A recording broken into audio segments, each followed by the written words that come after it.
Hello, everybody. To wrap up the new year, the last video of the year is going to be a double one, talking about two films that turn 100 this year. Charlie Chaplin's The Gold Rush, and Harold Lloyd's The Freshman. And I'm joined by my father again. Say hi, Dad. Hello. To start this video, we will talk about The Freshman by Harold Lloyd. What did you think of The Freshman with Harold Lloyd? Well, I think Harold Lloyd is a comedian. He was very popular at the time. Right. And the main comedians during the silent era that we think about are Charlie Chaplin, of course, and Buster Keaton. And then there's Harold Lloyd, and also another comedian that we hear less about. His name was Charlie Chase. But Harold Lloyd is a pretty admirable and talented guy because he was injured and had lost his thumb, right hand, which I keep forgetting about every time I see his movies. And he was still able to do amazing stunts. Oh yeah, definitely. Not necessarily in this movie, but still, the slapstick physical humor in it is still funny today. It is. Well, it's also when I was watching this for the first time, I found it very this is a film that can be relatable to, especially by today's standards of how we view and see college, and it opens up where he says he went to go see this college movie, which that actually was a movie, but it came out a few years later after this film. College. Sorry, it was college something, but I'll definitely edit that in as we go in. And his father's worried about him, how college is a different ballgame, a new culture compared to what because we all think college is it's going to be this fun, exciting thing, but we realize college isn't so easy after all, especially how he's trying to fit in, be cool and popular, but then as time goes on, he learns from his girlfriend Peggy that being cool and popular isn't all that fun and exciting to be, and it's also overrated that in the long run, no matter what your reputation, Kyle, whether you're not popular or not, it's important to be yourself is the message you get out of this movie. Yeah, and it's interesting how over so many years, some of the culture of college really hasn't changed a lot. Well, the only thing that's changed about is technology, though. Yeah, but I mean the attitudes of new people coming in, the freshmen coming in, right, being somebody that's not really part of the social scene, right, and how they can be taken advantage of, right. Looked down upon, right, and things like that. Right. Well, especially how he's not a jock or anything who's the all-American. He's just right. A regular guy trying to find his place and purpose in college, and especially how it's you feel bad how he gets treated. He thinks he made the football team, but he was only used as a water boy. Mm-hmm. And watching this, I'm thinking to myself, I wouldn't be surprised if a lot of future films of college comedy films could have been taken some inspiration from this, maybe Animal House or The Water Boy. Mm-hmm. Yeah. The only difference is he's not that kind of character, The Water Boy. He's right. Probably got a higher IQ than that, but and also that's some funny slapstick, how you said, the football scenes are funny. How is he being used as a dummy? How they tackle him, and mm-hmm. instead of compared to what you're used to seeing with regular football practice of the whatever they call those football things where they use, what I'm talking about. What do they call those? That yeah, I'm not sure what the name of it is. But yeah, where they try to block and tackle. Yeah. I just we're not football fans. I wouldn't know exactly what they call those, but my point, I do recognize those football tackles they practice on that, or punching bags, etc. But that's what it looked like, what they used for practice. Mm-hmm. It looked like a punching bag compared to today's football training montages. Yeah. And I also thought it was funny when he's at that party. Before he was trying to get a good suit from a tailor, but the suit he got was all ripped and not sewn well, and he tells the tailor when you hear me ring the bell, well, that means try to come to him and have him fix it. That was funny. Yeah, that was, and it's also a little peek into the past because there aren't many tailors around, right? And suits are not custom made. Usually, I mean, if they are, they're very expensive. Right. Most suits are just taken off the rack. Right. But this guy had a personal tailor here that right. was trailing him around and fixing his suit as the time went on. Right. But I also thought it was funny how, as he's dancing, he hears like a bell. He thinks that it's the tailor's bell, but it's not. It's just some other guy Right. ringing the bell. And just think about it. This was 1924, the early of the silent era. Very rare for like having a sound like montage. Yeah. I wouldn't be surprised that could have been just an early example where they were trying to experiment with sound to see how it would like sound in a movie. That was an example right there. Mm-hmm. Yeah. I read that this is considered to be like one of the first like sports films ever made for its time, Oh, which I okay. could see that. Yeah. Because besides it being a slapstick comedy, it's a sports montage. Mm-hmm. And I actually read they actually did shoot that in an actual like football stadium that's very okay. famous. Okay. An actual like NFL stadium. I'm not sure which one is. Again, Mm-hmm. I will look that up later and edit that in and voice that in later. Because I read that when Harold Lloyd made this film, he really like wanted to like make a football film, and this was his chance and opportunity. And also, despite playing in the movie, he probably plays a character like maybe like 20 or 21, but he was actually 31. But he looked young enough Yeah. for the part. It didn't affect the film whatsoever. It was believable. Yeah, he looked younger than his age. Right. Definitely. Not like Steve McQueen in the Blob, original Blob, where Right. he played a teenager, yet he was 28. Right. Yeah. Yeah. And also, like, I also, like, find it interesting how, like, Harold Lloyd, for, like, being, like, on on that same level of, like, Chaplin and Buster Keaton, just like Chaplin, who had, like, a mustache and the hat and had the cane. I read that, actually, Harold Lloyd did not really wear glasses at all. Those glasses were fake. Yeah, that's interesting. I never would have guessed that. Yeah.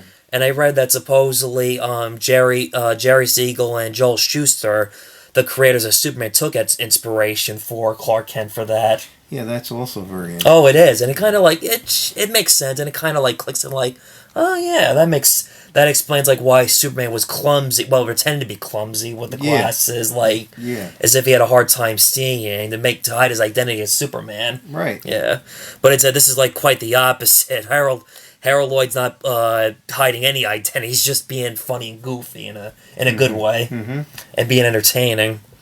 Yeah, I always find myself fascinated with like learning about Harold Lloyd, like something different I never realized the first time Yeah. watching his movies, like the accident, and also that he really didn't wear glasses. That was just his character trademark. Yeah, I know, that is interesting. Yeah, and it was also funny how like, they confused him, thinking that he was the dean of the school, having to make a speech. I'm thinking a little bit of like similar to like the Marx Brothers. What was the one? Horse feathers, right? Right. Right. Faculty members, remember the faculties? Faculties. That seems to cover everything. Yes. But instead, there's no sound to that. You just have to like Yeah. look at his body language and what he's saying. Of like basically not realize he had to make. Well, he's being confused, and he just goes out there and makes up a speech. And there's a cat that was under his stomach, and then there's another cat trying to. Yes. Yeah. That was also funny. That was funny. Yeah. I definitely was amazed and impressed with how like this was a funny film and much better than I expected. Because like nowadays, modern audiences, you can never tell they're gonna like an old film like this. But I guess the older I get, I appreciate a lot of these films with age and understanding how like, this was considered the best comedy for its time. Right. Yeah, yeah. Plus, also like seeing him like with the football, he really was getting the. Like tackle. I'm thinking, man, I can only imagine how exhausting he was and how many takes I had to do that over and over again. Yeah, I know. Because I couldn't do that because one, I was semi-athletic, but I was not that athletic for football. No. I admit I didn't have the size for football. I had more of the size for baseball or running. Yeah. And what's funny, in the movie, they nicknamed him Speedy, and yet he really made a movie called Speedy. That's right. 5 years later. That was interesting. A foreshadow. Who knew? Yeah. A couple foreshadows here and there to certain things. Anything else you have to say about the freshman that comes to mind, or? No, except Harold Lloyd is I think underrated today. Right. He's very funny, and he's definitely worth a look. Right. No, definitely worth check out, especially if you're a college student and you're going through some difficult, hard times. Watch this movie for some comedy relief and what's the other word? Comfort. Yes, comfort. And remember, if you're having a bad day, you could have been tackled in football. Right. But anyway, no, definitely check out The Freshman. It's a funny movie. great comedy slapstick and great performance by Harold Lloyd. Now on to The Gold Rush from 1925, Charlie Chaplin. Dad, what did you think of The Gold Rush? Well, it's a classic movie with classic scenes from one of the great comedians of all time, Charlie Chaplin. Yes, I really enjoyed rewatching this on a second viewing for this recording video. It was funny. It didn't disappoint me. And again, another amazing film with amazing stunts, especially like he actually wrestled a bear. Eat your heart out, Leonardo DiCaprio. Yeah, and also it was another film about where I don't know why, like seeing him like in Alaska. Well, despite the movie takes place in Alaska, but they really shot this out in California. Just like It's a Wonderful Life, despite the cold, it was actually shot around summertime. Mm-hmm. Yeah, that seems to be common in movies like these. Yeah, I guess so. But very believable artificial fake snow. Yeah. Yeah. Well, it kind of reminded me of like The Thing, but as a comedy though, like where he's out in the middle of nowhere, loneliness, isolation, and hungry, and like it was funny like when his one of his mates was like looking at it, like was so hungry that he was thinking of him as like as a turkey or a chicken. Yeah, he was hallucinating. Right. Yeah. Also, the part when they like eat shoes. Because I watched Alf with my niece and nephew, there was an episode, like an old-time movie, they made a reference to that. Go figure. Wow. Yeah. Well, that's a very famous scene in movie history. Right. As well as when he dances with the dinner rolls. Right. That's another very famous scene. Right. Very clever, very funny. Very well done. I also thought it was funny, like when he's like trying to get out of the cabin, the wind, shoom. Right. Mm-hmm. But I think towards the end, when they find their gold of millions, I think it gets worse when they're almost on the edge of the cliff. Then, because seeing that scene, like when he's trying to get out of the cabin, the wind pushes him back. That reminds me of how like there are times where when I've driven somewhere, like when it's really like very windy, you open the car, but the door, like the wind door, like very relatable. But minus that crazy extreme over there, what Chaplin does. And also, like he falls, like just like in City Lights, he falls in love again. Yeah, there's always pathos associated with most of his movies. And he can mix that very well, right, with comedy, right. And in this particular instance, he gets the girl. Yes, he does. Just like in City Lights, another beautiful happy ending where he gets the girl of his dreams. Well, at first it wasn't looking good, especially didn't show up on New Year's Eve because she forgot by accident. Mm-hmm. She was very kind to say, maybe I'll make a stop by for a visit for dinner. And at first I thought she actually was there, but I didn't realize it's going to be till like it was all in his head in a dream kind of thing. Mm-hmm. Yeah. Especially how he had not just one, but multiple women who could have shown up for the event. Right. Charlie Chaplin, you animal. But they were making fun of him, and right. They weren't really serious about it, and right. You get the sadness there of him sitting there by himself. Right. It is sad, and him playing out in his head what could have been if they were there with him. Right. And then he's all alone. Right. Exactly. But then that's like at least he strikes gold in the end, finding that that mine with whatever was going to make them fortune, which it does, and kind of like City Lights, another happy ending where he runs into her for Lord knows how long it's been since the last time he saw her. Yeah, well, in City Lights, it's a little bit less definite about what happens after that.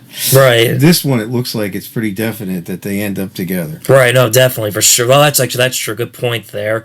Especially how he whispered in the guy's ear, "This is my fiance." Mm-hmm. It's also funny before that he's trying to get a picture and tell him go back, and falls. That would feel like something out of like a Kramer moment today. Yeah. No, it was a really fun, entertaining film. It definitely made me laugh in a good way, where I was really laughing at the slapstick and all this, all these like stunts he had to pull off. Mm-hmm. Especially the bear scene. Like I said, eat your heart out, Leonardo DiCaprio. Yeah. Anything else to touch upon with Gold Rush or?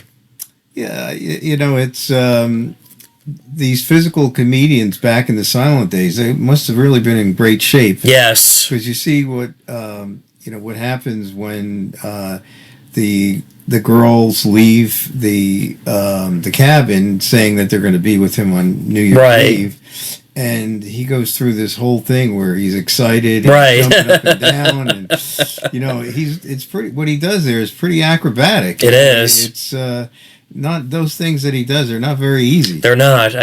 I guess it shows. I guess Charlie Chaplin, Harold Lloyd, they were all like athletic, maybe not muscle guys, but Yeah. then again, you don't have to be a muscle guy to be athletic. Yeah, no, and especially too Buster Keaton. They all did their own stunts for the Right. most part, and it really is pretty amazing. And besides acting this film, he also directed this movie, Charlie Chaplin. Mm-hmm. Because Charlie Chaplin,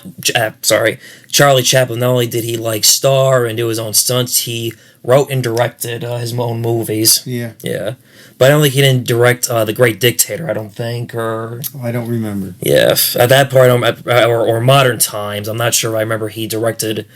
Don't quote me on it. I could probably edit that in as I edit this video, and also besides, it was a film that was like the cold Alaska. It had a little Thanksgiving to it and a New Year's Eve movie. Yeah, that's right. As we're recording this, the New Year's almost over, just about over. Mm-hmm. Yeah. Yep. And this is a good way to end the new year, watching a Charlie Chaplin movie and posting it on my YouTube channel. Yes. Yes. Anything else to touch upon with Gold Rush or? No, it's just another example of how classic silent movies still Right. are relevant and still can be enjoyed today. Absolutely.